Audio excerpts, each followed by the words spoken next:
265 కోట్ల రూపాయలతో అభివృద్ధి చేశాడు. కష్టకాలాల్లో కార్యకర్తలకు అండగా నిలబడిన ఈ పులిని భారీ మెజార్టీతో గెలిపిస్తారా? ఇంపడట్లేదు.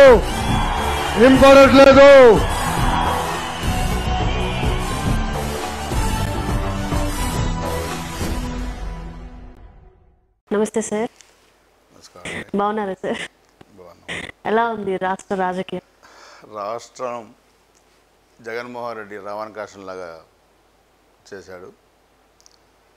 2019లో ఒక ఛాన్స్ అంటూ అధికారంలోకి వచ్చి అంతులేని అహంకారంతో నాకు 151 సీట్లు వచ్చినాయని, ఇక ప్రత్యర్థి పార్టీలు ఎవరు ఉండటానికి వీల్లేదని రాజ్యాంగాన్ని అమలు చేసే దిశలో, అంటే ఈరోజు దేశం అంతా అంబేద్కర్ గారి రాజ్యాంగం అమలవుతుంది. ఇక్కడ కానీ ఆంధ్రప్రదేశ్లో వాళ్ళ తాత రాజారెడ్డి రాజ్యాంగాన్ని అమలుపరిచాడు. సో వ్యవస్థలన్నీ నిర్వీర్యం చేశాడు. అందుకని ఈరోజు 5 కోట్ల ఆంధ్రప్రదేశ్ ప్రజానీకం పార్టీలకు అతీతంగా ఈ సైకోని, ఈ దుర్మార్గమైన మనస్తత్వం కలిగిన వ్యక్తిని ఇంటికి పంపించడానికి సిద్ధంగా ఉన్నారు. సో రాష్ట్రం 20 సంవత్సరాలు వెనక్కిపోయింది, మన చేతుల్లో లేదు ఈరోజు. అయినా కూడా వాళ్ళు 175కి 175 వస్తానంత కాన్ఫిడెన్స్గా చెప్తా ఉన్నారు. 175కి 175 వస్తాయని చెప్పటం అంటే ప్రజల్ని ఇంకా నమ్మించాలని చూడటం. ఎందుకు 70 మంది అభ్యర్థులు మారుస్తున్నారు? 175కి 175 వస్తాయంటే అంటే ఇక్కడ గెలవం అనేది వాళ్ళకి అర్థమైపోయింది. చాలామంది అభ్యర్థులు మారుస్తున్నారు, ఎమ్మెల్యే అభ్యర్థుల్ని, ఎంపీ అభ్యర్థులను మారుస్తున్నారు. చాలామంది అడ్డగోలుగా తిట్టించిన వ్యక్తులనే ఈరోజు గొంతు కోసి బయటకు పంపిస్తున్నారు సీట్ల వాళ్ళు. అంటే ఇది ఇతని నైజం, ఇతని ఓసరవెల్లితనం. సో అందుకని 175 కాదు కదా, అతన్ని 20 లోపే అతన్ని కంట్రోల్ చేస్తాం మేము, తెలుగుదేశం, జనసేన పార్టీలు. సో 175కి 175 అనేది ఇంకా భ్రమలు కల్పించాలని చెప్పే ఉద్దేశం. ఇతను దారుణమైన ఓటమి చెందుతాడు. నేను ఒకటే చెప్తున్నాను, సూర్యచంద్రులు, గాలి, నీరు, ప్రకృతి ఈ జగన్మోహన్ రెడ్డి మీద పగబట్టినాయి. ఎందుకంటే ప్రకృతిని మీరు చూస్తే దోసేశాడు, ప్రకృతి సంపద అంతా దోసేశాడు.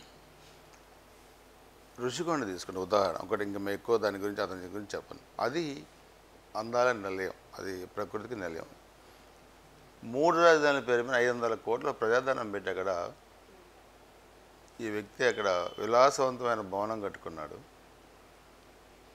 అది దేనికి సంకేతం అంటారు దాన్ని? అందుకనే ఇతను దారుణమైన ఓటమి ఎలా ఉంటుందో కూడా మనం 3 నెలలు చూడబోతున్నాం. అది మీకు స్పష్టంగా కూడా ఇప్పటికే ఒక పిక్చర్ వచ్చింది ఆల్రెడీ రాష్ట్ర రాజకీయాల్లో. సో ఇది మనం అనుకోవటం కాదు, మేము తెలుగుదేశం పార్టీ అనుకోవటం కాదు, వైసీపీ పార్టీ వాళ్ళే ఇతను ఇలా నమ్మించి మా గొంతుకు వస్తాడు అనుకోలేదు, ఈరోజు అనే పరిస్థితికి వచ్చారు. సో విశ్వాసఘాతకుడు, విశ్వసనీయత లేని వ్యక్తి, ఇచ్చిన మాట తప్పే వ్యక్తి, ఆంధ్రప్రదేశ్ రాష్ట్రాన్ని అధోగతి పాలు చేసిన ఇలాంటి వ్యక్తుల్ని నేను అనేది రాజకీయాల నుంచి కాదు, సమాజం నుంచి వెళ్ళాలని చెప్పి చెబుతున్నాను. ఓకే, అంటే మీ పార్టీనే వచ్చిందని మీరు ఎంత నమ్మకంగా ఎలా చెప్తారు సార్? నెక్స్ట్ ఎలక్షన్స్ నమ్మకం చెప్పటం కాదు ఇక్కడ. అంటే రాష్ట్రం ఏ విధంగా జగన్మోహన్ రెడ్డి చేతిలో పడి వెలువెల్లాడిపోయింది, అభివృద్ధి ఏ విధంగా కుంటుపడింది, ఉద్యోగాలు ఏ విధంగా లేక పిల్లలు ఈరోజు ఇబ్బంది పడుతున్నారు, పరిశ్రమలు లేవు. చంద్రబాబు నాయుడు గారు ముఖ్యమంత్రిగా ఉన్నప్పుడు తీసుకొచ్చిన పరిశ్రమలన్నీ ఈరోజు వెళ్ళిపోయినాయి కదా, వెళ్ళగొట్టారు కదా, కొత్త పరిశ్రమలు రాలేదు కదా. విశాఖపట్నంలో పెట్టిన ఐటీ కంపెనీలన్నీ వెళ్ళిపోయినాయి కదా, కియా లాంటి కార్లన్నీ వెళ్ళిపోవడానికి సిద్ధంగా ఉన్నాయి కదా. అందుకని ఈరోజు రాష్ట్రం 10 లక్షల కోట్ల అప్పులు తీసుకొచ్చి ఏం చేశారో తెలియని పరిస్థితుల్లో రాష్ట్రం ఉంటే ఎవరున్నారు ఈరోజు? ఉద్యోగస్తుల వ్యతిరేకం, అంగన్వాడీల వ్యతిరేకం, మున్సిపల్ కార్మికుల వ్యతిరేకం, తర్వాత ఈరోజు టీచర్ల వ్యతిరేకం. ఒకళ్ళు కాదు కదా, సమాజంలో ఉన్న అందరూ, ఎస్సీలు కావచ్చు, ఎస్టీలు కావచ్చు, బీసీలు కావచ్చు, మైనారిటీలు కావచ్చు, లేకపోతే అన్ని వర్గాలు, సమాజంలో ఉన్న అన్ని వర్గాలు, వ్యాపార వర్గాలు, ఉద్యోగ వర్గాలు, సామాన్య పేద ప్రజలు. 2019లో ఎవరైతే వైసీపీకి ఓట్ బ్యాంక్గా ఉన్న వర్గాలు ఉన్నారో వాళ్ళు కూడా ఈరోజు ఇతను అసలు మరలా గెలిచే పరిస్థితి లేదు అనే నిర్ణయానికి వచ్చారు. సో ఈరోజు సర్వేలు కూడా మాకు ఈరోజు స్టిల్ టుడే 135 సీట్లు మాకు తెలుగుదేశం జనసేన పార్టీకి సర్వేలో ఉన్నాయి. సో అది మేము 155 దాకా రీచ్ అయ్యిద్దని చెప్పి మేము అనుకుంటున్నాం. సో తప్పకుండా పవన్ కళ్యాణ్ గారు, చంద్రబాబు నాయుడు గారు ప్రతిపక్ష ఓట్లని చేయాలనివ్వం. ఈ దుర్మార్గుని ఇంటికి పంపించే దాంట్లో అందరం కలిసికట్టుగా పనిచేస్తామనే నిర్ణయం తీసుకున్నందుకు ఆ విశ్వసనీయత అనేది ఈరోజు తెలుగుదేశం జనసేన పార్టీలో వచ్చింది. ప్రజలకు మాపై నమ్మకం వచ్చింది. సో అందుకని వాళ్ళకి ఎన్ని సీట్లు వచ్చాయి 151, అంతకన్నా ఎక్కువ సీట్లు మాకు రాబోతా ఉన్నాయి. జగన్మోహన్ రెడ్డి ఏమంటారంటే నన్ను ఒక్కడిని ఓడించడానికి వీళ్ళందరూ ఒక్కటవ్వాలా అని చెప్పేసి అంటా ఉన్నారు. ఆయన ఒక్కరిని ఓడించడం, ఇద్దరిని ఓడించడం కాదు కదా. ఇక్కడ వ్యక్తి ఓకే, జగన్మోహన్ రెడ్డి నన్ను ఓడించడానికి అందరూ ఒకటి కావాలి. సింహం సింగిల్గా వస్తుంది, నేను సింగిల్గా వస్తాను. అందుకని చూద్దాం ఆ సింహమా లేకపోతే పిల్ల నక్క అనేది చూద్దాం. ఈ సింహం పుల్లు ఏమైనాయి అంటే 2019 ఎన్నికల్లో ముద్దులు పెట్టుకుంటూ తిరిగి మరి ఇప్పుడు ఈ సింహాలు పుల్లను పరదాల సాటని తిరుగుతున్నాయి, బార్గేట్లు కట్టుకొని తిరుగుతున్నాయి. పులివెందుల పైన ఎవరిని కలవకుండా సొంత నియోజకవర్గంలో బార్గేట్లు కట్టుకొని తిరుగుతున్నాయి. దారి నుండి చెట్లు ఎందుకు కొడుతున్నారు, 100 సంవత్సరాల నుండి చెట్లు ఎందుకు కొడుతున్నారు? సింహాలు పుల్లు యథేచ్ఛగా తిరగాలి కదా. ఎన్నికల ముందు ముద్దులు పెట్టుకొని తిరిగారు కదా, ఇప్పుడు కూడా తిరగాలి కదా. అందుకని తిరగమని ఇప్పుడు ప్రజల్లో. మరి మీ లోకేష్ గారు ముద్దులు పెట్టుకుంటే తిరగలేదా? లోకేష్ గారు జగన్మోహన్ రెడ్డికి అసలు పోలిక లేదు. విశ్వసనీయతకు మారు పేరు తెలుగుదేశం పార్టీ, విశ్వసనీయతకు మారు పేరు చంద్రబాబు నాయుడు గారు, లోకేష్ బాబు గారు. ఈ కుటుంబం ఆంధ్ర రాష్ట్ర అభివృద్ధి కోరుకునే కుటుంబం, మా అధినేత కుటుంబం. 10 మందికి అన్నం పెట్టే కుటుంబం, పేదవాళ్ళు బతకాలని కోరుకునే కుటుంబం, యువతకు ఉద్యోగాలు రావాలని కోరుకునే కుటుంబం. మరి ఇది కిరాతకమైన కుటుంబం ఇది. సో అందుకని ఆ నేపథ్యం ఈ నేపథ్యం ఒకటిగా చూడలేం. చంద్రబాబు నాయుడు గారు అధికారం ఉన్నా అధికారం లేకపోయినా ఒకేలాగా ఉంటారు ప్రజలతో. ఈ వ్యక్తి అధికారాన్ని ఇప్పుడు చంద్రబాబు నాయుడు గారు ప్రజల్లో గెలకలేదా? ముఖ్యమంత్రిగా ఉన్నప్పుడు వెళ్ళారు, ఇప్పుడు వెళ్తున్నారు. అదే లోకేష్ బాబు గారు కూడా తిరిగారు.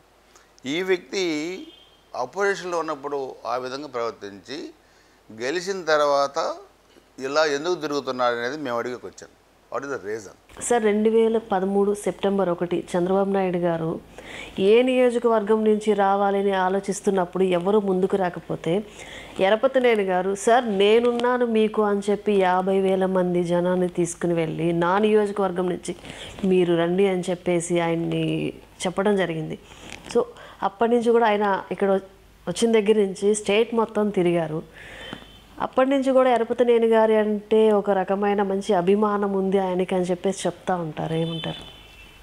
ఆ రోజు రాష్ట్ర విభజన సమయంలో తెలంగాణలో ప్రత్యేకమైన పరిస్థితులు వచ్చినాయి, ఆంధ్రాలో ప్రత్యేకమైన పరిస్థితులు వచ్చినాయి.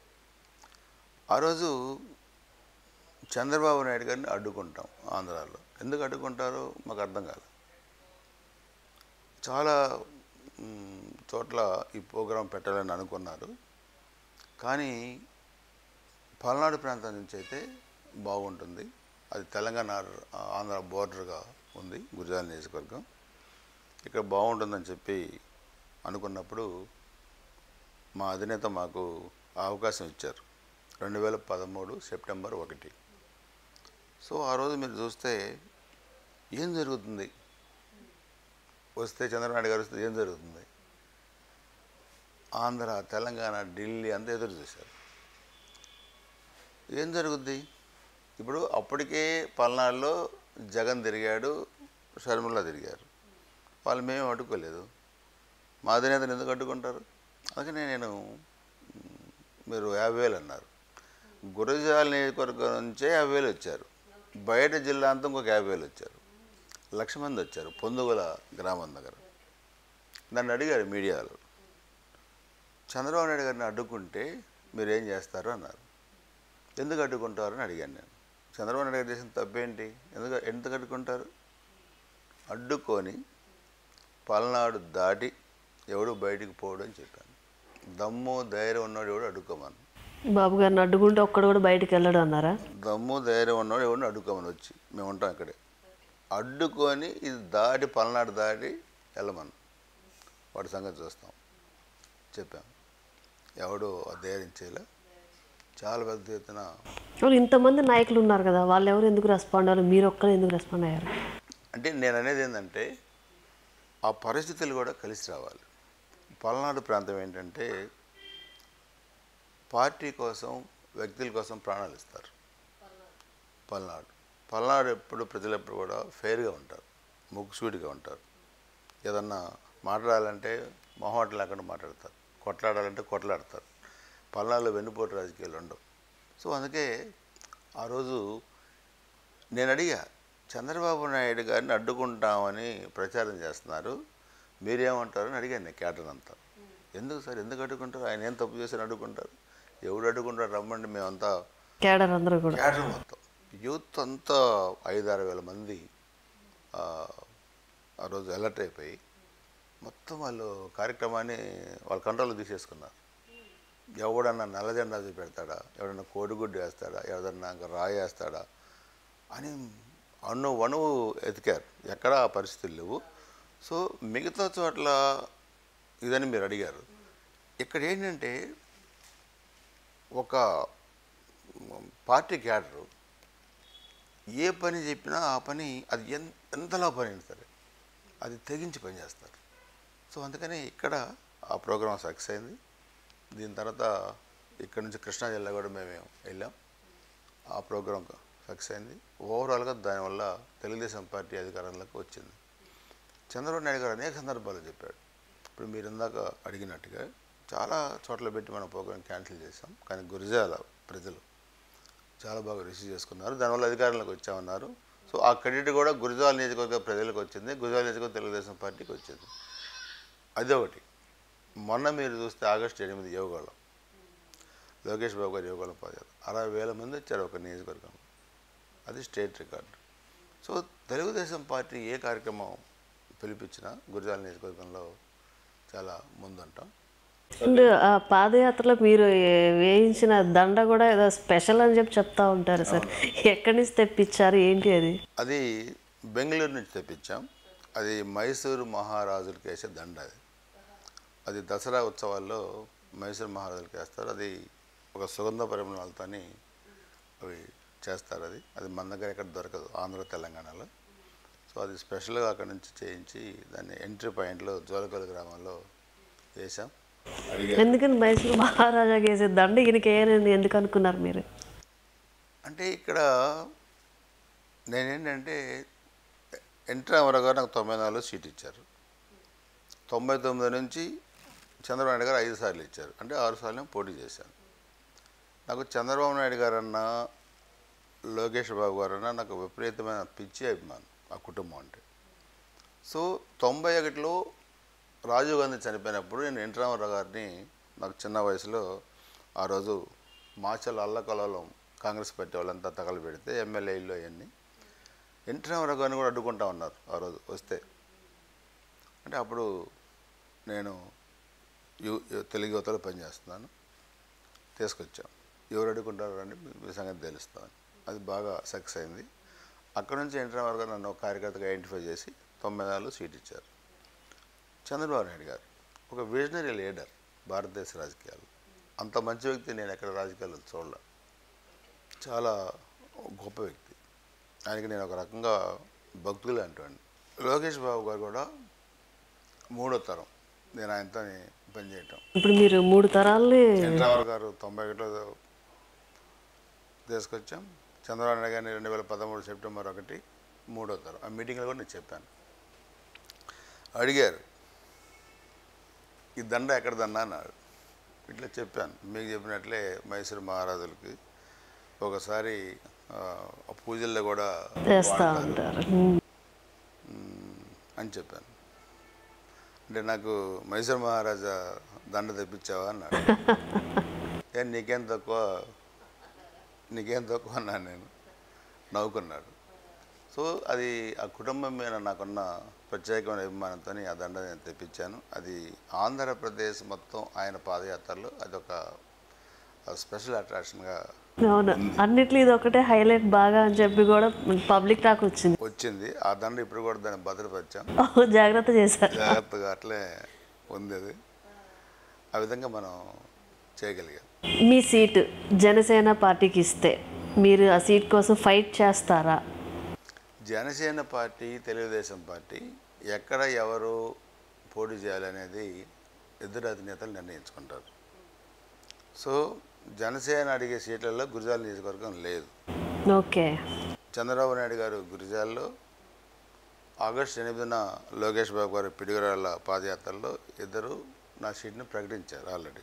ఓకే. సో జనసేన మేము కలిపి ఆల్రెడీ ప్రచారం కూడా మొదలుపెట్టాం. మొన్న 14వ తారీఖు భోగి రోజు కూడా గురజాల నియోజకవర్గంలో పుట్టి పెరిగి చదువుకొని బయట ప్రాంతాల్లో ఉద్యోగాలు చేసే అందరు ఎంప్లాయీస్ అందరినీ పిలిచాం. ఒక కార్యక్రమం పెట్టి, ఈవెంట్ పెట్టి అందరిని పిలిచి గౌరవించాం. సో ఆల్రెడీ మా రెండు పార్టీలు ఎలక్షన్ ప్రచారంలో ముందున్నాయి. సో అందుకని ఇక్కడ గురజాల నియోజకవర్గం మీద సీట్ల గురించి ఫర్దర్ డిస్కషన్ ఏం లేదు. వైన్స్, మైనింగ్ మీరు వైఎస్ఆర్సీపీ ఎమ్మెల్యే ఇద్దరు కలిసి చేస్తూ ఉంటారు బిజినెస్లు అని చెప్పేసి విన్నాను. ఎంతవరకు కరెక్ట్? వైసీపీ అన్న, జగన్మోహన్ రెడ్డి అన్న నేను ఎలా చూస్తానంటే వాళ్ళు నన్ను కూడా అలానే చూస్తారు. జగన్మోహన్ రెడ్డికి నేను పర్సనల్ టార్గెట్. ఎందుకంటే సరస్వతి సిమెంట్స్ విషయంలో వాళ్ళు గొడవ చేసి రైతులను కొట్టారు కాబట్టి ఆయనకి నాకు అసలు పొసగదు. నా మీద ఆయన గవర్నమెంట్ అనేక ఎంక్వైరీలు వేశాడు, అనేక కేసులు పెట్టాడు. సో ఇక్కడ వచ్చిన కాసు మహేష్ రెడ్డి కూడా నర్సాపేట నుంచి వచ్చి ఎమ్మెల్యే అయిన తర్వాత నేను 2014-19 ఎమ్మెల్యేగా ఉన్నప్పుడు ఎక్కడ నేను ఫ్యాక్షన్ రాజకీయాలను ప్రోత్సహించరా. ఒక వైసీపీ కార్యకర్త కూడా చనిపోలే మా హయాంలో. ఇతను వచ్చిన తర్వాత 11 మంది తెలుగుదేశం పార్టీ కార్యకర్తలని. ఎందుకు అట్లా సార్? మీరున్న టైంలో ఎందుకు అలా జరగలేదు? ఇప్పుడు ఎందుకు ఇలా జరుగుతుంది? నేను ప్రోత్సహించలేదు అంటున్నా. రాజకీయం కోసం, సంపాదన కోసం మనుషులను చంపే హక్కు మనకు ఎవరిచ్చారని నేను అడుగుతున్నాను. మనకు అధికారం వచ్చింది దేనికి? ప్రజలు అభివృద్ధి చేయడానికి ఇచ్చారు. కనీసం న్యాయం చేయలేకపోయినా అన్యాయం చేయకుండా ఉండాలి. సో నేను 94లో ఎమ్మెల్యే అయినప్పుడు ఒక ఫ్యాక్షన్ గ్రామం నుంచి వచ్చాను. నాకు తెలుసు ఆ ఇబ్బందులు ఏంటో. అన్నీ రాజీ పెట్టాను. నేను 94 వచ్చిన 17 గ్రామాలు ఉన్నాయి, ఫ్యాక్షన్ గ్రామాలు అన్నీ రాజీ పెట్టాను. ఎందుకు చంపుకుంటున్నారు మీరు? రీజన్ ఏంటి? ఆధిపత్య పోరు, కులాల మధ్య పోరు, పార్టీల మధ్య పోరు, ఇవన్నీ ఉండేవి. అవన్నీ రాజీ పెట్టి పల్నాడు వెనకబడ్డ పల్నాడు కాదు, అభివృద్ధి చెందాలి. పల్నాడు అంటే రోడ్లు ఉండాలి, డ్రైనేజెస్ ఉండాలి, డ్రింకింగ్ వాటర్ ఉండాలి, కరెంట్ ఉండాలి, హెల్త్ ఉండాలి, ఎడ్యుకేషన్ ఉండాలి, పరిశ్రమలు రావాలా. ఇది డెవలప్మెంట్. సో అందుకని గురజాలకి మనం రెవెన్యూ డివిజన్ కూడా తీసుకొచ్చాం. సో డెవలప్మెంట్లో నేను ఆలోచించాను. ఈ వ్యక్తి వచ్చిన తర్వాత ఇతను నర్సాపేటలో ఉన్నప్పుడు గొడవలు పెట్టి హత్య రాజకీయాలు చేయించేవాడు కాసు మహేష్ రెడ్డి. ఇక్కడికి వచ్చిన తర్వాత కూడా 11 మంది ఒకళ్ళిద్దరు కాదు, దాంట్లో ఎస్సీలు, ఎస్టీలు, బీసీ, మైనార్టీ, కాపు నాయకులు, ముస్లింలు 11 మంది చంపించారు. 8 మంది పిల్లలు వీళ్ళు చేసిన అక్రమమైన గుంతలో పడి చనిపోయారు. 8 మంది ఒకళ్ళిద్దరు చిన్నపిల్లలు, 8-10 సంవత్సరాలు. ఎంత దుర్మార్గం అంటే నియోజకవర్గాన్ని 3000 ఎకరాల ప్రభుత్వ భూములు ఆక్రమించారు. తెలంగాణ మధ్యన తెచ్చి అమ్ముతారు. ఇక్కడ ప్యాకెట్ క్లబ్బులు పెడతారు, గుట్టకాలు అమ్ముతారు, బియ్యం అమ్ముకుంటారు, ఇసుక అమ్ముకుంటారు, మట్టి అమ్ముకుంటారు, రంగురోళ్ళు అమ్ముకుంటారు. ఒకటి కాదు. సో అందుకని వాటన్నిటి మీద నేను ఎగనెస్ట్గా నేను కొన్ని కేసులు కూడా వేసాను. ఎగనెస్ట్గా ఫైట్ చేస్తాం. సో మీరు అన్నాడు కాసు మహేష్ రెడ్డికి నాకు కానీ, లేదా జగన్మోహన్ రెడ్డికి నాకు కానీ, వైసీపీకి నాకు కానీ అసలు పొసగదు. నేను నా కార్యకర్తల్ని చంపినప్పుడు దాన్ని గట్టిగా నేను క్వశ్చన్ చేసి మా కార్యకర్తలు జోలు వస్తే మీకు చాలా సీరియస్గా ఉంటుందని వార్నింగ్ కూడా ఇచ్చాను నేను. సో ఇది ఎవరైనా గిట్టని వాళ్ళు మీరు అడిగిన క్వశ్చన్లో అలాంటి ప్రచారాలు చేస్తారు తప్పితే. అంటే మీరు అధికారంలో ఉన్నప్పుడు అతన్ని కలుపుకొని, వాళ్ళు అధికారంలో ఉన్నప్పుడు మిమ్మల్ని కలుపుకొని ఇద్దరు కలిసి మైనింగ్, వైన్స్ బిజినెస్ చేస్తూ ఉంటారు. నేను అధికారంలో ఉన్నప్పుడు అతను లాస్ట్లో వచ్చాడు. అతను ఫస్ట్లో లేడు. అక్కడ జంగా కృష్ణమూర్తి గారు ఉండేవాడు. అతను లాస్ట్లో వచ్చాడు. గెలిచిన తర్వాత ఈ అరాచకాలన్నీ చేశాడు. రేపు అతన్ని అన్ని ప్రచారాల్లో ముద్దాయిగా నిలబెట్టబోతున్నాను నేను. ఓకే. సో అందుకని అలాంటి అరాచక శక్తులు, అలాంటి హత్య రాజకీయాలు చేసిన వ్యక్తులు రేపు దోషిగా నిలబడాల్సిందే. సో అందుకని ఎర్రపతినేని శ్రీనివాసరావు అనే వ్యక్తి విశ్వసనీయతగా మారిపోయారు. ఈరోజు నేను 30 సంవత్సరాల నుంచి రాజకీయాల్లో ఉన్నాను. క్యాడర్ని ఎలా కాపాడుకుంటున్నాను? పల్నాడు చంద్రబాబు నాయుడు గారు ఆత్మకూరు పర్యటన పెడితే ఆ రోజు రాకుండా అడ్డుకున్నారు కదా. అలాంటి ఎన్ని జరిగినాయి పల్నాడులో అంటున్నాను నేను. ఈరోజు నేను పార్టీకి అండగా ఉన్నాను, పార్టీ నాకు అండగా ఉంది. నేను కార్యకర్తలకు అండగా ఉన్నాను, కార్యకర్తలు నాకు అండగా ఉన్నారు. సో అలాంటి భయంకరమైన ఒక ముఖ్యమంత్రి చేసే ఫ్యాక్షనిజంలో కార్యకర్తలతో కాపాడుకొని ఈరోజు పార్టీ నిలబెట్టాం పల్నాడు ప్రాంతంలో. అందుకని లోకేష్ బాబు గారు చెప్పాడు యువగలంలో, కష్టకాలంలో కార్యకర్తలకు అండగా ఉన్న మా పల్నాడు పులిని అత్యధిక మెజార్టీతో గెలిపించమని. అది పార్టీ అధినేతలు నాపై చూపించే అభిమానం. నేను ఇంకో పార్టీతో కుమ్మక్కైతానో లేదా ఇంకొక వ్యక్తులతో కుమ్మక్కైతే ప్రజలు నన్ను నమ్మరు, కార్యకర్తలు నన్ను నమ్మరు, పార్టీ అధినాయకత్వం కూడా నన్ను నమ్మదు.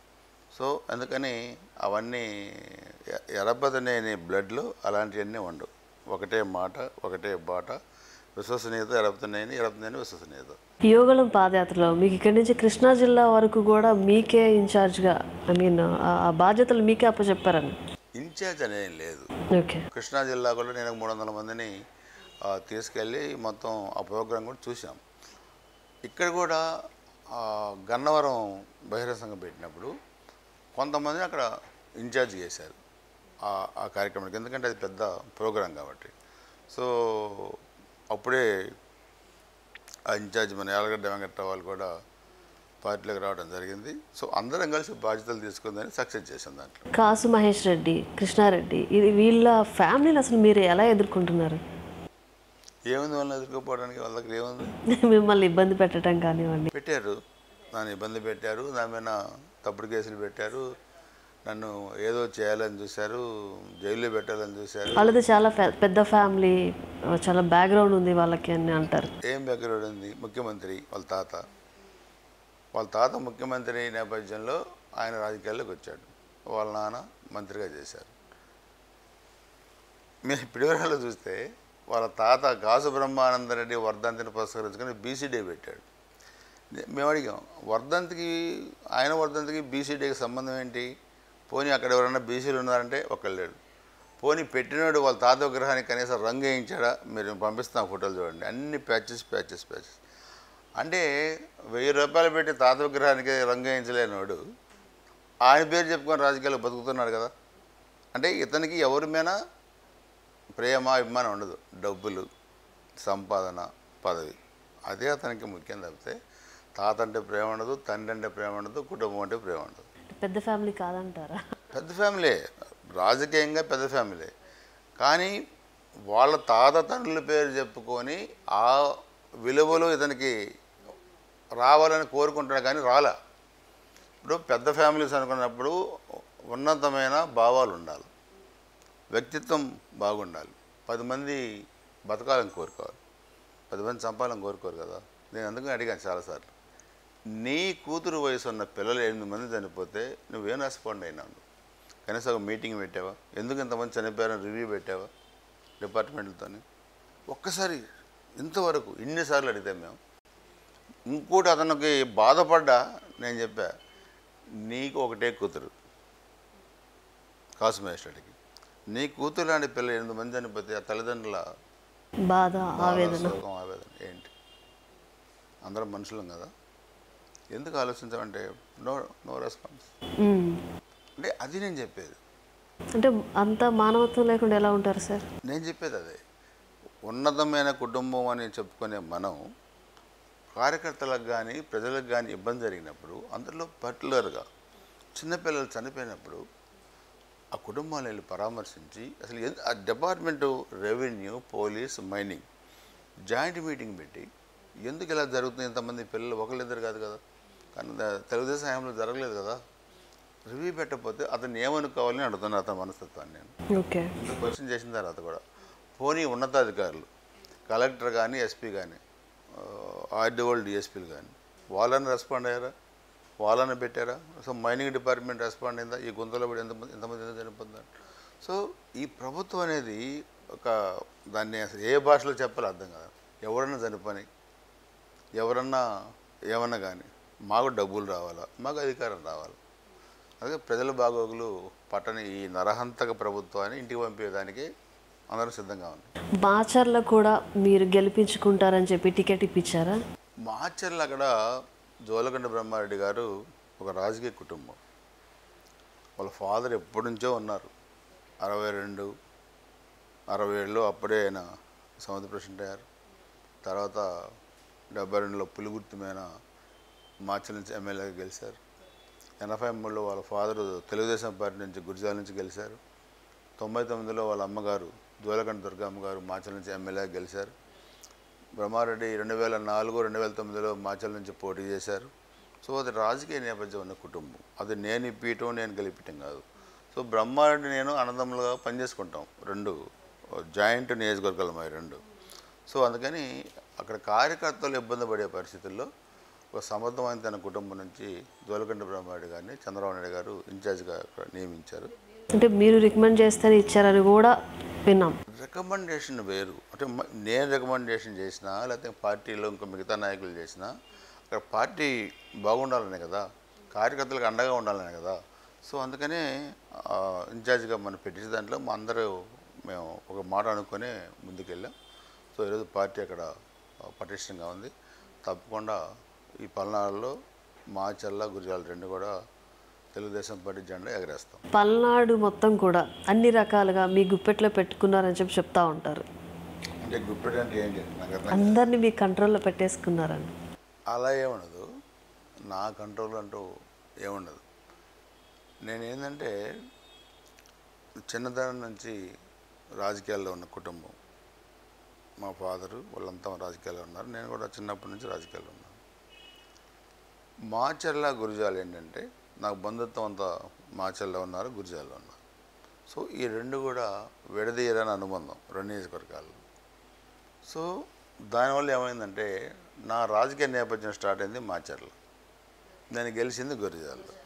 సో ఈ 2 నియోజకవర్గాల మీద క్యాడర్ పరంగా కానీ కుటుంబ పరంగా కానీ తప్పకుండా అందరితో మేము కలిసిమెలిసి ఉంటాం.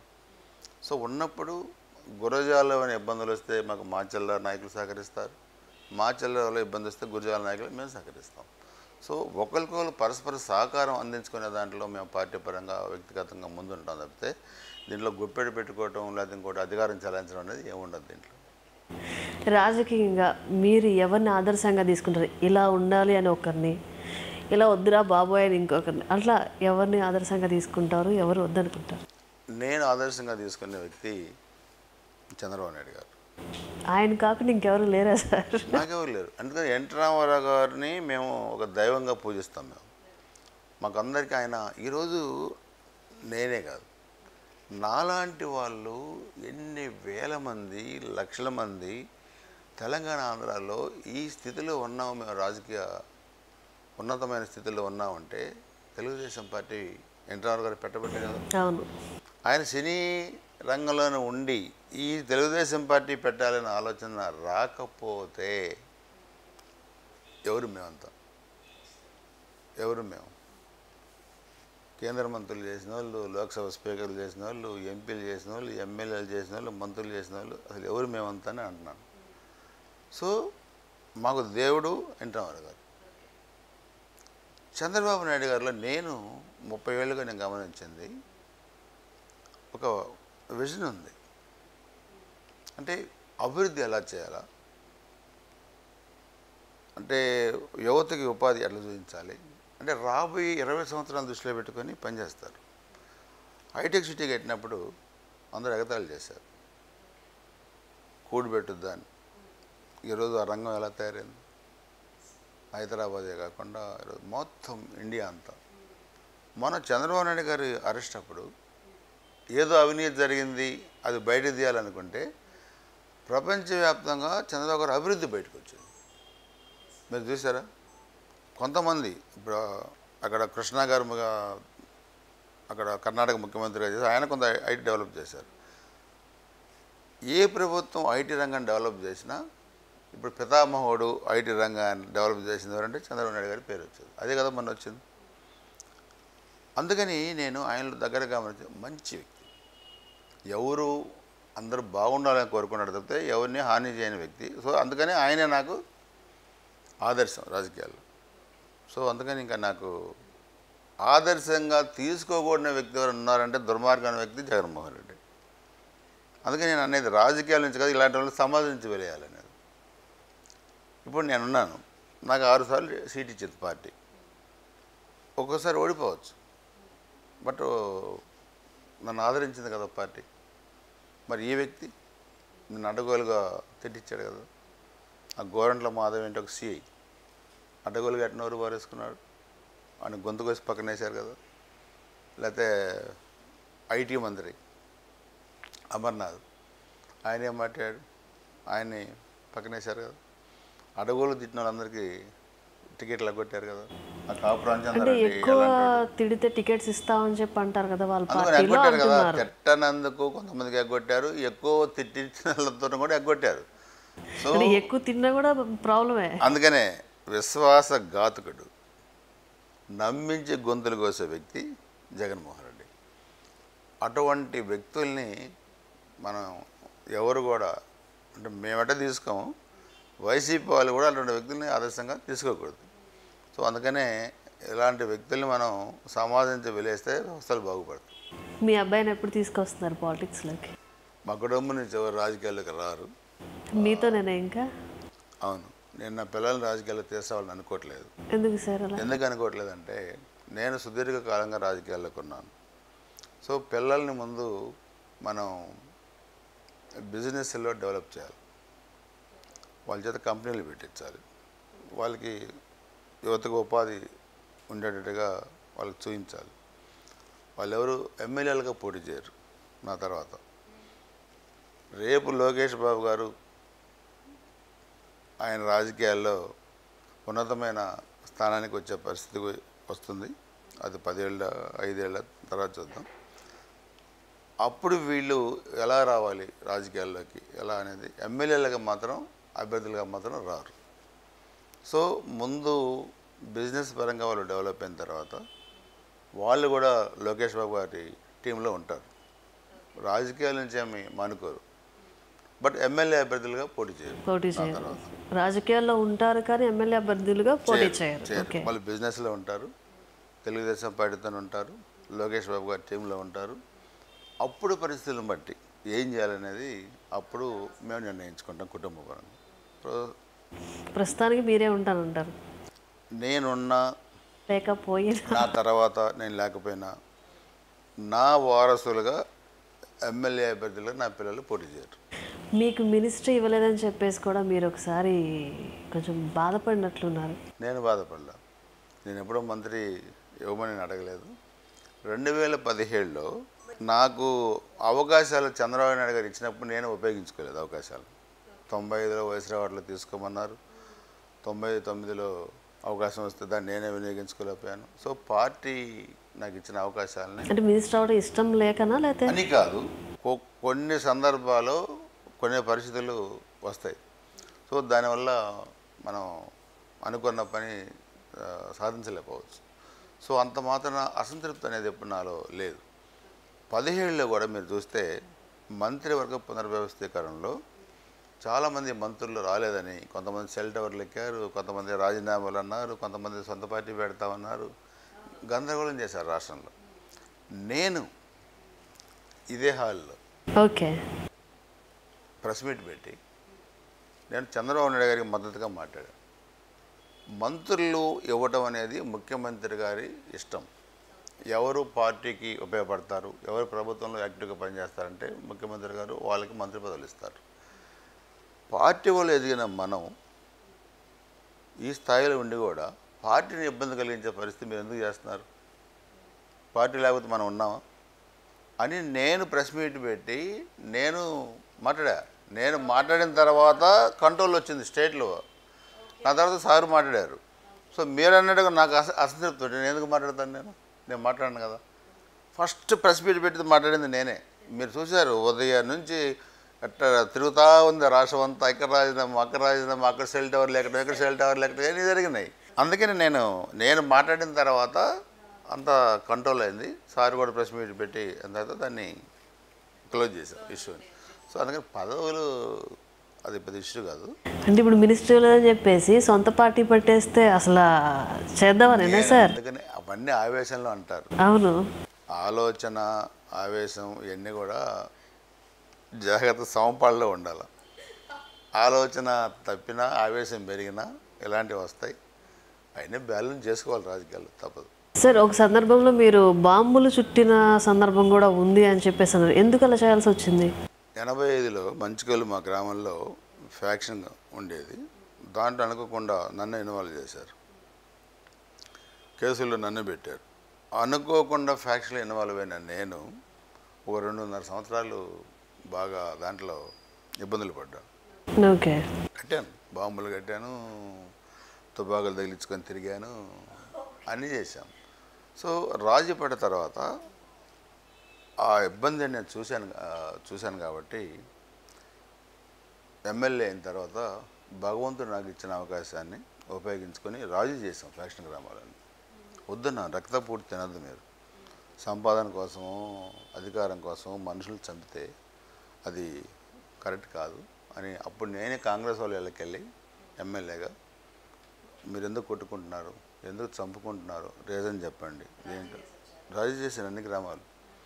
అందుకని మీరు చూస్తే 1994 నుంచి 2004 నేను ఎమ్మెల్యే ఉన్నప్పుడు, తెలుగుదేశం ప్రభుత్వం అధికారంలో ఉన్నప్పుడు ఫ్యాక్షన్ రాజకీయాలు లేవు. మరలా 14 నుంచి 19 తెలుగుదేశం అధికారంలో ఉన్నప్పుడు ఫ్యాక్షన్ రాజకీయాలు లేవు, ఎవరు చనిపోలే. 2004 నుంచి 9 కాంగ్రెస్ అధికారంలో ఉన్నప్పుడు మళ్ళీ మమ్మల్ని చంపారు తెలుగుదేశాన్ని. మళ్ళీ మన 19 నుంచి ఇప్పటిదాకా 11 మందిని చంపారు. సో తెలుగుదేశం అధికారంలో ఉన్నప్పుడు హత్యా రాజకీయాలు లేవు, అభివృద్ధి ఉంది. వీళ్ళు వచ్చినప్పుడు హత్యా రాజకీయాలు ఉన్నాయి.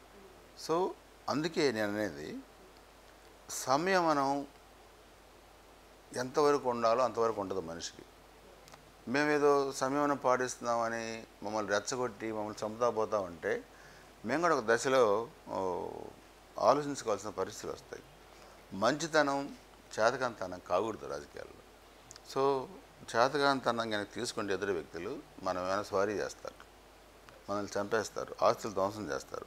అందుకని నేను చాలా సందర్భంలో చెప్తాను. నేను రాజకీయాల్లో రాకముందు నన్ను మంచికల్లి శ్రీను అనేవాళ్ళు. మంచికల్లి శ్రీను ఫ్యాక్షన్ నేపథ్యం ఉన్న మంచికల్లి శ్రీను ఎమ్మెల్యే అయిన తర్వాత ఎర్రపతిని శ్రీనుగా మారాడు. అందుకని దయచేసి నన్ను ఇట్నేవాడియండి, మళ్ళీ మంచికల్లి శ్రీనుగా నన్ను మార్చొద్దు. మీరు చూడాలనుకుంటే ఇంకా అది చూడలేరు, నెక్స్ట్ లెవెల్ చూడలేరని చెప్పాను. అందుకే నేను ఆగస్టు 8న జరిగిన యువగళం బహిరంగ సభలో అని చెప్పా. మీరు ఆ వీడియో చూడండి. ఈ బాంబులు కట్టిన చేతులు, ఈ అరగదున్నిన చేతులు అన్నీ చూశాను నేను. సో నాకు రక్తం కూడొద్దు, నేను ఎప్పుడూ హత్యారాజకీయాలు చేయలే, మీరు చేశారు.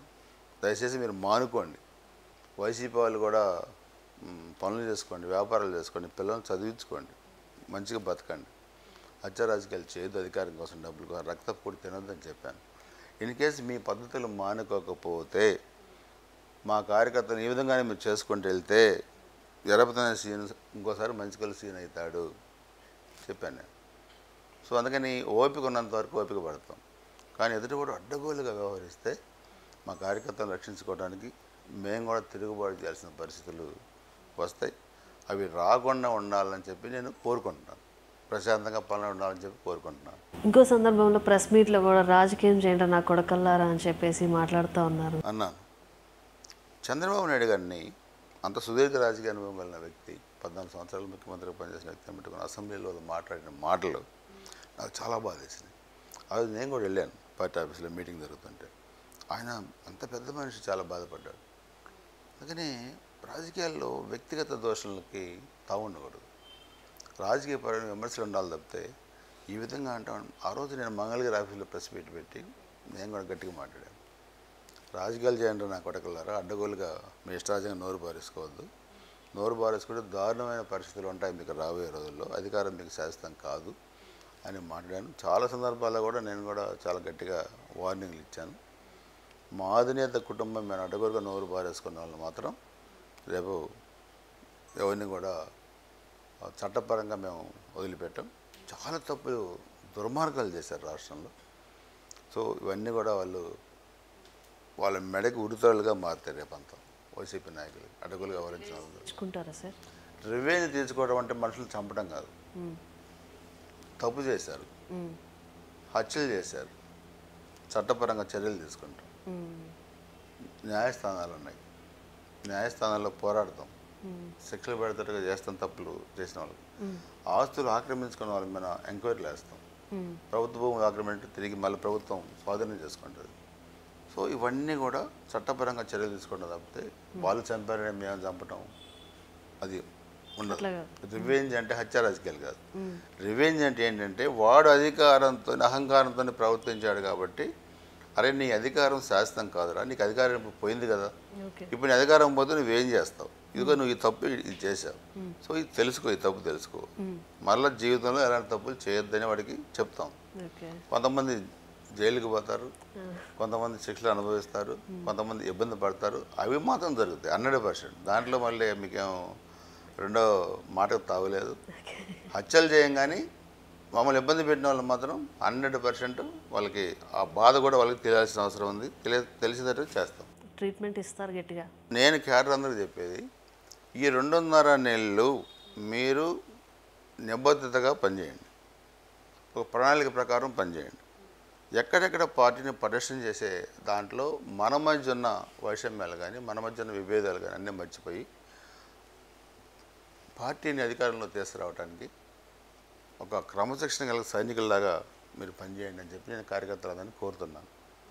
ఈరోజు లోకేష్ బాబు గారు కూడా గ్రౌండ్లో యువగళం పాదయాత్రలో తిరిగిన తర్వాత గ్రౌండ్లో ఏ నాయకుడు ఎలా ఉంటాడు, ఏ కార్యకర్త ఎలా ఉంటాడో ఆయనకి తెలుసుకున్నాడు.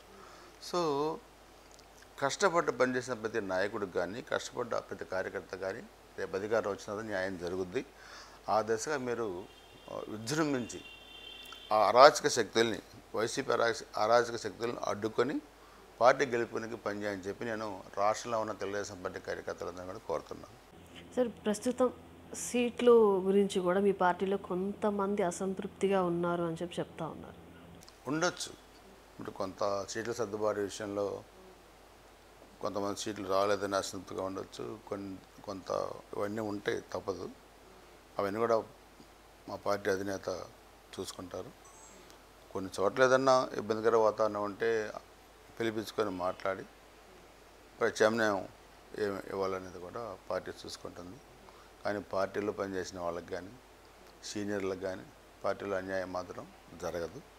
ఇది తెలుగుదేశం పార్టీ, ఇది చంద్రబాబు నాయుడు గారి నాయకత్వంలో పనిచేసే పార్టీ కాబట్టి జగన్మోహన్ రెడ్డి లాగా మా పార్టీ ఉండదు. ఎవరికి అన్యాయం జరగదు, అందరికీ న్యాయం జరుగుతుంది. మీ భార్య గురించి ఒక్క మాటలో చెప్పాలంటే ఏం చెప్తారు? నేను రాజకీయాల్లో ఎంత బిజీగా ఉన్నా, పిల్లల చదువులు కానీ లేకపోతే కుటుంబం ఎలా ఉండాలి ఇవన్నీ కూడా తనే చూసుకుంటుంది. నేను చాలా తక్కువ పట్టించుకునేవాడిని.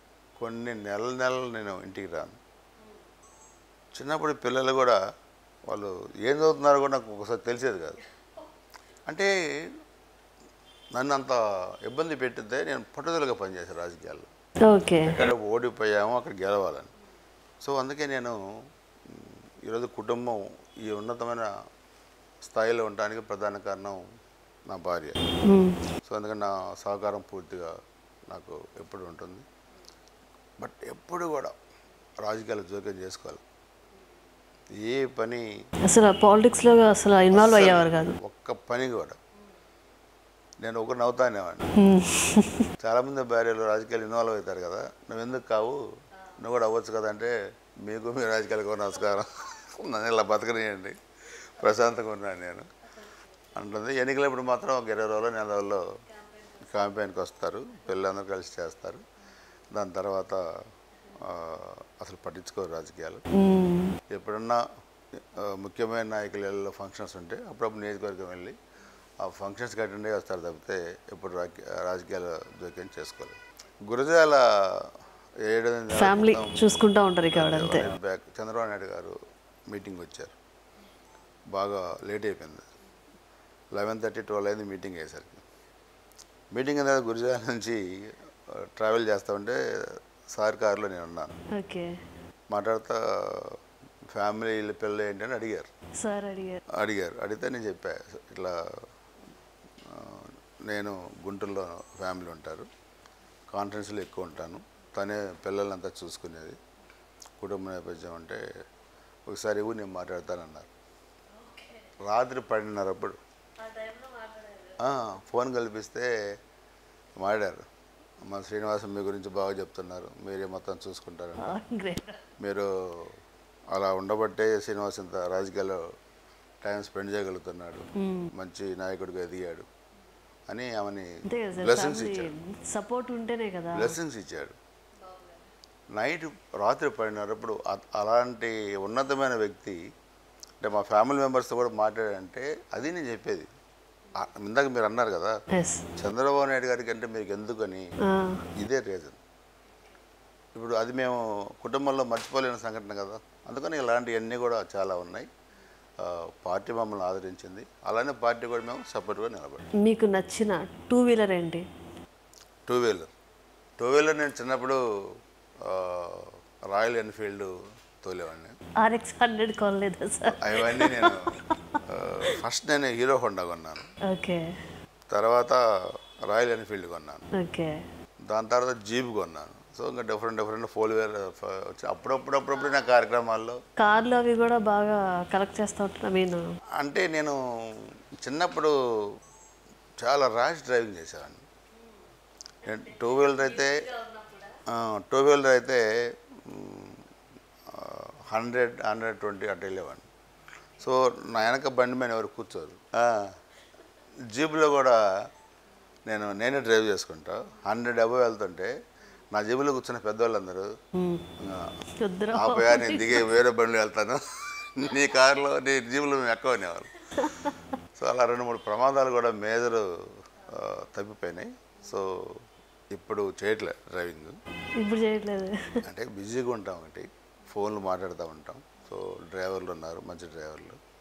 అప్పుడప్పుడు సరదాగా కొద్ది దూరం మాత్రం టూ వీలర్స్ ఏదో కార్యక్రమాల్లో చేస్తాం. 4 వీలర్ అప్పుడప్పుడు కొన్ని కొత్త బండ్లు ఓపెనింగ్ అప్పుడు చేస్తుంటాం. సో ఇంకా ఎప్పుడైనా మీ భార్యని షాపింగ్ అట్లా తీసుకెళ్లారా? తీసుకెళ్ళాం. సార్ ఇంత బిజీలో ఫ్యామిలీతో టైం స్పెండ్ చేసే ఉంటుందా? తక్కువ, కానీ ఉన్న దాంట్లోనే అంటే నాతోని షాపింగ్ కొన్ని సందర్భాల్లో నాతో తీసుకెళ్తాను, లేదా పిల్లలు కలిసి వెళ్తారు. ఓకే. కొన్ని సందర్భాల్లో సినిమాకి వెళ్తాం. ఎప్పుడైనా ఒక శారీ గిఫ్ట్ అట్లా ఇచ్చారా? ఇచ్చాం. సర్ప్రైజ్ గిఫ్ట్లు అని ఇచ్చారా? సర్ప్రైజ్ గిఫ్ట్లు అంటే ఏముండదు. ఓకే. జనరల్గా నాతో పాటు కొంత షాపింగ్ చేసుకుంటుంది, పిల్లలతో పాటు కొంత షాపింగ్ చేసుకుంటుంది. సో గిఫ్ట్లు అంటే బర్త్డే అప్పుడు కానీ మ్యారేజ్ డే అప్పుడు కానీ అవన్నీ. ఆవిడకి నచ్చిన ఫుడ్ ఏంటి? ఆమె పెద్ద వెజ్జే ఇష్టపడుతుంది, నాన్ వెజ్ పెద్ద. Okay okay. మీరే బాగా ఇష్టపడే ఫుడ్ ఏంటి? నేను అన్ని తింటా, నాకే పెద్ద నాన్ వెజ్ అండి అట్లేం లేదు. ఓకే. సో నేను ఎన్నికలకు ముందు వెయిట్ ఎక్కువ ఉండేవాడిని.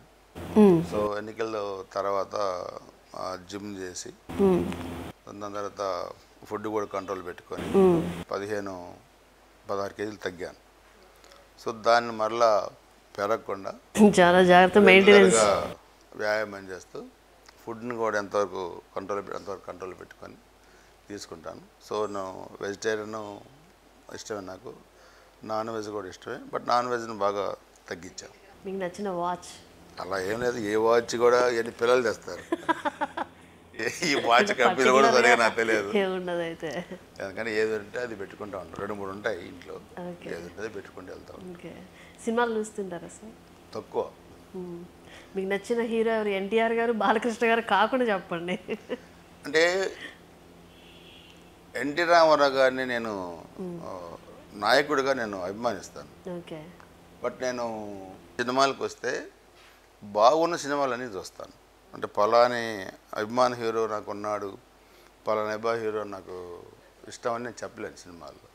సో సినిమాల్లో అందరి సినిమాలు నేను చూస్తాను, బాగున్న ప్రతి ఒక్క సినిమాలు చూస్తాను. ఇంక ఇప్పుడైతే బాగా ఈ మధ్యకాలంలో ఏం చూసారు? నేను ఈ మధ్యకాలంలో చాలా రోజులైంది, అంటే అఖండ సినిమా తర్వాత ఏదో ఒకటి చూశాను, వీరసింహారెడ్డి. ఎస్. అంటే బాలకృష్ణ చూసారు? బాలకృష్ణ గారి చూస్తాను, మిగతా సినిమాలు కూడా చూస్తాను. కాబట్టి ఈ మధ్య ఎక్కువ ఇంకా వెళ్ళలేదు. మీకు నచ్చిన కార్ ఏంటి? కార్లు నేను చాలా చూశాను చిన్నప్పటి నుంచి. అంబాసిడర్లో తిరిగా, పర్టికులర్ ఒకటి ఉంటుంది అబ్బా ఇది. వాలిస్ తిరిగా. అంటే ఇంకా ఫ్యూచర్లో ఇట్లాంటివి తీసుకోవాలనే ఆలోచన కూడా ఉంటుంది కదా. అలా ఏం లేదు, నాకు అంత కారులో పిచ్చి అట్లనే ఉండదు నాకు. బట్ ఒక పొలిటికల్ దీంట్లో ఉన్నాం కాబట్టి ఇప్పుడు ఫార్చునర్ కారు ఉంది నాకు, ఫార్చునర్ కారులోనే తిరుగుతాం. సో భవిష్యత్తులో పిల్లలు బాగా వ్యాపారంలో స్థిరపడి వాళ్ళు ఏమన్నా వాళ్ళకి నచ్చినవి కొనుక్కుంటా అంటే కొనుక్కుంటారు. సో అందుకని నాకు ఈ కారే కావాలి, దాన్ని తిరగాలని అసలు నాకేం ఉండదు. సార్ నెక్స్ట్ మీ గవర్నమెంట్ వస్తే మీరు ఏం చేయాలనుకుంటున్నారు మీ నియోజకవర్గానికి? 94 నుంచి ఇప్పుడు దాకా గురజాల నియోజకవర్గం అభివృద్ధి చేసింది తెలుగుదేశం పార్టీ, ఎమ్మెల్యేగా నేను. రేపు మేము వచ్చిన తర్వాత గురజాల కేంద్రంగా పల్నాడు జిల్లా సాధన మా మొదటి ధ్యేయం. 2, హెల్త్ పరంగా అన్నీ ఇప్పుడు ఉన్న ఆసుపత్రుల స్థాయిని పెంచి సామాన్యుడికి అందుబాటులో, ఇంకా గతంలో అన్ని హాస్పిటల్స్ మేమే కట్టాం, అది మేమే చేస్తాం. లిఫ్ట్ ఇరిగేషన్స్ గతంలో మేమే చేసాం, వాటి పరిధి పెంచి మళ్ళీ రైతులకు ఉపయోగపడతాం, లిఫ్ట్ ఇరిగేషన్ చేస్తాం. రోడ్స్ కానీ లేకపోతే యూత్కి ఒక పాలసీ తీసుకొచ్చి మినీ చేతులు పెట్టి ఒక 10,000 15,000 మంది యూత్కి కూడా స్మాల్ స్కేల్ ఇండస్ట్రీస్ తీసుకొచ్చి వాళ్ళకి ఉపాధి కల్పిస్తాం. తర్వాత నేను కూడా వ్యక్తిగతంగా గతంలో చాలా చేశాం. పసుపు కుంకుమలో 50,000 మంది డ్వాక్రా మహిళలకి బట్టలు పెట్టి భోజనాలు పెట్టి ఆదరించాం. తర్వాత షష్ఠి పూర్తి చేశాం, పెద్దోళ్ళకి పిల్లలకి సీమంతం చేశాం. తర్వాత హాజయాత్రకు పోయే ముస్లిం సోదరులకి 1,00,000 రూపాయలు సొంత నిధులు ఇచ్చాం. సో ఇవన్నీ చాలా ఉన్నాయి మా మేనిఫెస్టో. రేపు ప్రభుత్వం ఒక 3 సిలిండర్లు, గ్యాస్ సిలిండర్లు సంవత్సరానికి ఫ్రీగా ఇస్తారని ప్రకటించింది పార్టీ మేనిఫెస్టోలో. నేను గురజాల నియోజకవర్గంలో రాబోయే 5 సంవత్సరాల్లో గెలిచిన తర్వాత ప్రతి ఇంటికి ఒక సిలిండర్ 5 సంవత్సరాలు ఒకటి ఫ్రీగా ఇస్తారని నేను ప్రకటించాను. సో పార్టీ మేనిఫెస్టో ఉంది, నా వ్యక్తిగతంగా ఈ మేనిఫెస్టోని ప్రజల దగ్గర తీసుకెళ్ళి అవన్నీ గతంలోనే చేసినాయి కాబట్టి మరలా అన్నీ కూడా అవి చేస్తాం. ఆ మేనిఫెస్టో వచ్చిన తర్వాత దాన్ని ప్రజల ముందు నుంచి అవి అమలయ్యేటట్టుగా చూస్తాం. ఓవరాల్గా గురజాల నియోజకవర్గ అభివృద్ధి అంటే పరిశ్రమలు రావాలి, యువతకు ఉపాధి జరగాలి, హెల్త్ బాగుండాలి, తర్వాత ఎలక్ట్రిసిటీ కానీ, రోడ్స్ కానీ, డ్రింకింగ్ వాటర్ కానీ, స్కూల్స్ కానీ, డెవలప్మెంట్ యాక్టివిటీస్లో సామాన్య ప్రజలకి ఏదైతే అవసరమో అవన్నీ కూడా చేసే దాంట్లో నేను చంద్రబాబు నాయుడు గారు అదేవిధంగా లోకేష్ బాబు గారితో కూడా మాట్లాడి నిధులు ఎక్కువ వాడు తీసుకొచ్చి గురజాల నియోజకవర్గాన్ని అభివృద్ధి చేస్తాం. ఈసారైనా మీకు మినిస్టర్ ఇస్తారంటారా? అది పార్టీ అధినేత నిర్ణయం. సో అందుకే నేను చెప్పేది, దానికన్నా ఎక్కువ విలువ ఇచ్చి నన్ను ముందు వెన్నుతట్టి ప్రోత్సహించిన వ్యక్తి చంద్రబాబు నాయుడు గారు. సో పదవులు ఎప్పుడు నాకు అది నేను అడగల ఇవ్వమని, ఆయన ఇవ్వాలనుకుంటే ఇస్తారు. సో దాంట్లో సార్ ఇప్పుడు ఫ్యాక్షన్ రాజకీయం నడుస్తుంది ఇక్కడ అని చెప్పేసి అంటూ ఉన్నారు, మీరు ఇప్పుడు అంతా చంపేస్తా ఉన్నారు ఇవన్నీ. రేపు నెక్స్ట్ మీ గవర్నమెంట్ వచ్చిన తర్వాత అది కంటిన్యూ అవుతుందా? అట్లానే ఉండదు. తెలుగుదేశం పార్టీ చంద్రబాబు నాయుడు గారు ఎప్పుడు కూడా ఫ్యాక్షన్ రాజకీయాలు ప్రోత్సహించరు. మీరు చూసారు రాయలసీమలో కూడా ఆయన ముఖ్యమంత్రి అయిన తర్వాత అంతా కంట్రోల్ అయిపోయింది, పల్నాడు కంట్రోల్ అయింది. సో డెవలప్మెంట్ పరంగా వెళ్తాం. ఇప్పుడు రాజధాని కట్టుకోవాలి, అది గుంటూరు జిల్లాలో ఉంది ఉమ్మడి రాజధాని, ఉమ్మడి గుంటూరు కృష్ణా మధ్య ఉంది. అట్నే మేము పరిశ్రమలు తెచ్చుకోవాలి, చాలా ఉన్నాయి స్టేట్లో మనం చేయాల్సినవి. తీర ప్రాంతం అంతా ఉంది, అక్కడ చాలా దాన్ని మనం ఉపయోగించుకోవాలి. ఈ వ్యక్తి చెడగొట్టిన ధ్వంసం చేసిన రాష్ట్రాన్ని పునర్నిర్మాణం చేయాలి. రాబోయే రోజుల్లో ఇతను చేసిన ధ్వంసం అది ఎంత అంత కాదు, అది మనం మాటలతో చెప్పలేము. దాన్ని పునర్నిర్మాణం చేయాలంటే అది చాలా కష్టసాధ్యమైన పని. సో చంద్రబాబు నాయుడు గారికి అపారమైన అనుభవం ఉంది కాబట్టి సో 2 పార్టీల ప్రభుత్వంలో దీన్ని ఆయన చేయగలుగుతారనే నమ్మకం ప్రజల్లో వచ్చింది. అంటే సంపదను సృష్టించాలి, సంపదను సృష్టించి సామాన్య ప్రజలకి మనం అందించాలి. దాంట్లో చంద్రబాబు నాయుడు గారికి అపారమైన అనుభవం ఉంది. తప్పకుండా గాడి తప్పిన పరిపాలనని, గాడి తప్పిన వ్యవస్థల్ని గాడిలో పెట్టడమే చంద్రబాబు గారు జయం, తెలుగుదేశం పార్టీ జయం. Okay sir, thank you. నమస్కారం.